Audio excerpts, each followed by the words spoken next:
देखिए, एक बात बड़ी स्पष्ट है देश के सामने, देश के लोगों के सामने कि भारतीय जनता पार्टी ये इलेक्शन जो है, जो पार्लियामेंट का इलेक्शन है, उसमें बुरी तरह हार रही है। 10 साल इन लोगों ने कोई भी काम देश के लिए नहीं किया, बल्कि देश के लोगों को बांटने का काम करती रही भारतीय जनता पार्टी।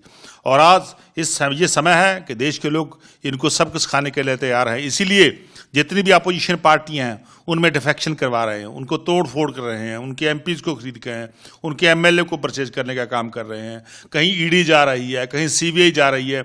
जब कोड ऑफ कंडक्ट लग गया, जब इलेक्शन मूड में आ गए देश, जब देश में इलेक्शन होने जा रहा है, जब सभी तमाम पार्टियां अपना अपना एजेंडा लेके, अपना अपना जो काम किया उन्होंने स्टेटों में या नेशनल लेवल पे अपना एजेंडा लेके जा रहे, तो उसी वक्त अपोजिशन की पार्टियों को तोड़ने का काम भारतीय जनता पार्टी कर रही है।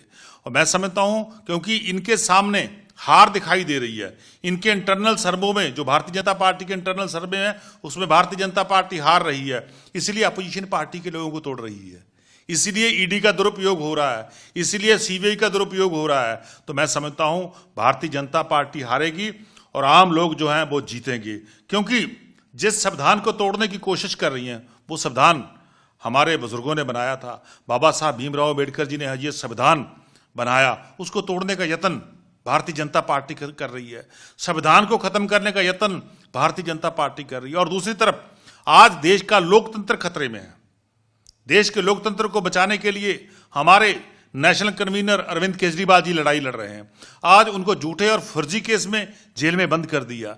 ऐसे जेल में बंद करने से हम लड़ाई बंद नहीं करेंगे, हम बिल्कुल लड़ाई लड़ेंगे। हम अरविंद केजरीवाल जी के सच्चे सिपाही हैं, मरते दम तक लड़ाई लड़ेंगे और देश का लोकतंत्र को बचाएंगे, देश के संविधान को बचाएंगे। सुशील रिंकू जो अब तीसरी पार्टी में गए हैं, पहले कांग्रेस में थे, अब आप में थे और आप बीजेपी में गए, इन जैसे जो लीडर हैं इनकी कैसे आप समझते आगे लोग? देखिए, जो ऐसे लीडर होते हैं जो हर इलेक्शन में पार्टी बदलते हैं, उनको लोग सबक सिखाते हैं। मैं समझता हूं कि आने वाले समय में जालंधर के लोग सुशील रिंकू को बहुत भारी मतों से हराएंगे उनको, क्योंकि उनको पता है कि कभी कांग्रेस में, फिर आम आदमी पार्टी में आ गए, अब जो है वो बीजेपी में चले गए।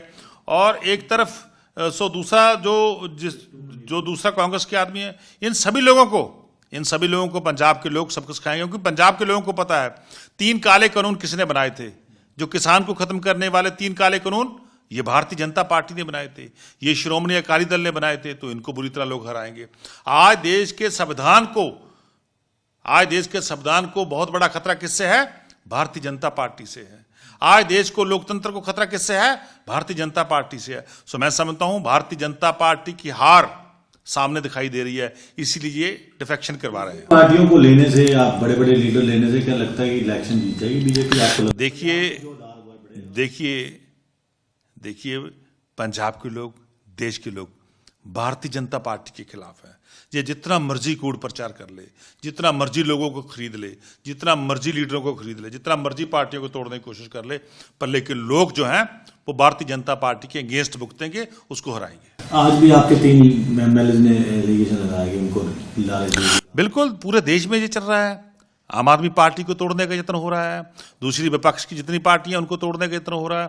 कहीं ईडी को भेज दी जाती है, कहीं सीबीआई भेज दी जाती है। जो पैसे सो नहीं मानते उनको झूठे फर्जी केसों में डराया जा रहा है। पर लेकिन हम देश के सच्चे सिपाही हैं, हम देशभक्त हैं। देश को बचाने के लिए, देश के लोकतंत्र को बचाने के लिए, देश के संविधान को बचाने के लिए हम अरविंद केजरीवाल जी की अगुवाई में पूरे डट के लड़ाई लड़ेंगे। ईडी का बात की, आज भी ईडी के रेड चल रहे हैं, आपके ऑफिसरों को बिठा के रखा हुआ, इन्वेस्टिगेशन कर रहे हैं। देखिए, पूरे देश में दबा की राजनीति चल रही है कि दबा के लोगों की आवाज को दबा दो। जो बीजेपी के खिलाफ बोलता है उसकी आवाज को दबाने का काम भारतीय जनता पार्टी कर रही है। कहीं ईडी भेज देती है, कहीं सीबीआई भेज देती है। जेलों से बंद करने से देश को खत्म नहीं कर सकती भारतीय जनता पार्टी। नेताओं को जेल में बंद करके संविधान को खत्म नहीं कर सकती भारतीय जनता पार्टी। देश के लोग एकजुट हैं और मैं समझता हूं भारतीय जनता पार्टी को पूरा जोर का झटका देंगे और भारतीय जनता पार्टी को लोग हराएंगे।